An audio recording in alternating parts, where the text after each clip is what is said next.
Welcome to the Daily Horror Habit Podcast. I'm your host, Jay Krieger, bringing you daily reviews of currently streaming horror movies for your twisted pleasure. Be aware that these reviews may include mild spoilers. And as always, I hope you enjoy. Welcome to the 8th and final part of my Texas Chainsaw Massacre series review with a look at the 2017 prequel Leatherface, which is currently streaming on NBC Universal's free with ads streaming service Peacock TV. Directed by Alexandre Bastille and Julien Maury, the new French extremity movement maestros of mayhem behind depraved films such as Inside and Among the Living. Leatherface takes place prior to the events of Tobe Hooper's original film, serving for the origin story of the most notorious Texas slasher icon in history. Given the handful of years since the previous disappointing entry Texas Chainsaw 3D, starting fresh makes sense, even if it is in especially tall order. And while 2006 Texas Chainsaw Massacre: The Beginning told its own interpretation of an origin story, Leatherface focuses on an adolescence of violence, incarceration, and a chance for redemption. Taking place in 1955, we see a young Jedediah Sawyer being groomed by his family of killers into a murderous backroads monster such as themselves. But unlike the others, Jed is hesitant to embrace murdering a man tied to a chair in their kitchen. This hesitation results in his family, especially the patriarch of the family, Verna Sawyer, played by Lily Taylor, chastising him, but more importantly, shows that Leatherface was not born a monster, rather, he was made into one. From the start, this is an interesting origin angle, one that pushes back on the long-standing series notion that Leatherface has always been mentally deranged. This is at odds with the Texas Chainsaw Massacre: The Beginning, where he's born horribly disfigured and mentally incompetent, which supports previous entries' depictions of Jed. I prefer the more grounded angle that Leatherface takes, as grounded as I suppose a film about a guy who wears people's faces could be, as here, Jed is somewhat of a sympathetic character, whereas in previous films, he was already the monster that we know him to become. We see that even if Jed is hesitant to do the killing himself, he's still very much an active participant in killing, acting as bait to draw people from the road onto the Sawyer's farm where they're sent to the chopping block. In a creepy as hell scene, we see Judd wearing a cow carcass as a costume to catch the eye of a passing truck, moments before running into the field as the driver's passenger chases after him. The passenger eventually meets the fate that most who encounter the Sawyers do, though the Sawyers picked the wrong victim this time. We learn that the woman killed is the daughter of local sheriff Hal Hartman, played by Stephen Dorff. Distraught by the death of his daughter, Hartman has all the minor Sawyer children committed to a nearby psychiatric facility.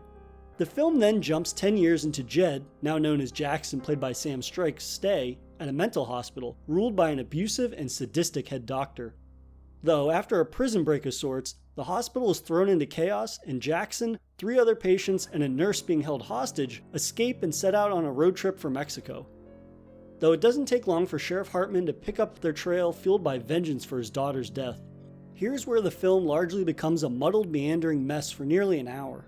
My chief complaint is that the script written by Seth Sherwood largely feels reminiscent of a Rob Zombie film, as the crusty, inbred, degenerate characters are over the top about 100% of the time. And while Texas Chainsaw Massacre has never been about subtlety or sanity, trying to maintain a sympathetic and grounded portrayal of Jackson is difficult when you have hypersexual and violent characters flanking him at every turn. This Bonnie and Clyde-esque road trip to hell serves as the basis for Jackson's morphing into Leatherface. Despite Nurse Lizzie, played by Vanessa Grasset, who attempts to pull him back to the light side, the constant violence and chaos that ensues is too great of a draw for him. And while on paper I understand the intention, the simple fact is that this on-the-run segment is a maddening slog. The characters themselves are just not given nearly enough engaging dialogue or character depth to hold much of a narrative. And while an intriguing deviation from Leatherface's origin presented in other series entries, a majority of the film struggles to sustain itself. Fortunately, the film does periodically reel the audience back in with Alexandre Bastille and Julien Maury's continued penchant for high-quality gore and emphasis on practical work. Easily some of the best kills of the entire Texas Chainsaw Massacre series, from bloody head slams, vaporizing limbs, and curb stomps from hell. I will admit, for as off-putting as the Rob Zombie approach to character nastiness is concerned, when applied to violence, it does have a memorably gross payoff. One particular scene, Hartman pistol whips a character only to stuff his thumb into their leaking head wound. The nastiness applied to the film's violence feels right at home within the larger Texas Chainsaw Massacre universe's depiction of violence. More importantly than strong violence and effects is how the violence shapes Jackson. Prone to periodic fits of rage, his sense of family and friendship is what drives him to ultimately make decisions that lead to his birth as Leatherface. We also see how violence against Jackson molds him physically and mentally into Leatherface, rather than just him enjoying the acts themselves. In a car chase with Hartman, who's firing at a fleeing Jackson and Lizzie, a bullet pierces Jackson's face, essentially giving him a Black Dahlia-style wound across his cheeks and mouth. This accounts not only for his disfigured face and thus later donning a mask, but more importantly, the trauma that has on his ability to communicate. Naturally, having your mouth shot to shit renders one's ability to talk obsolete, and having a backwoods medical patch-up job for Mama Sawyer certainly isn't going to help that. This trauma, paired with the violence he's drawn into during the course of the film, ultimately ensures his evolution into Leatherface to be complete. This culminates into a fantastic finale that sees Leatherface donning his saw for the first time and sawing off Hartman's hands before eviscerating his torso. Another stellar example here of practical effects and gore that is as visceral and unrestrained as we've seen in the series thus far. It's just a shame that the film takes so long before it hones its focus on its titlier villain. Leatherface's bookends are some of the freshest and most entertaining moments the series has had in some years, so it's a shame that they bookend what is mostly a disappointing middling act. Fans of the franchise will absolutely get more out of this than most will, as it drags for far too long that casual fans will ultimately ask themselves, why am I watching this again? But as a fan of the franchise and character, I can appreciate and enjoy this grounded take on the origin of my favorite slasher icon. And now for some half-assed research. This was Tobe Hooper's final film as a producer before his death in August of 2017. This was the first Texas Chainsaw Massacre film not to be filmed in the United States. Instead, the film was shot in Bulgaria for budgetary reasons, which you could say might have been a detriment to some of its scenes, but then again, they had the foresight to be like, hey, if we're not going to film in Texas or in the United States, we better make sure that our sets are going to be 100% accurate to the series. And I think they largely will, which we see when they had built the Sawyer house from the original film from the ground up. So that really kind of complements the sense of atmosphere in that, sure, it might not exactly look like Texas. They're able to fill it with the props that kind of still put us in that world, and we can see that depiction of Texas coming through in Leatherface.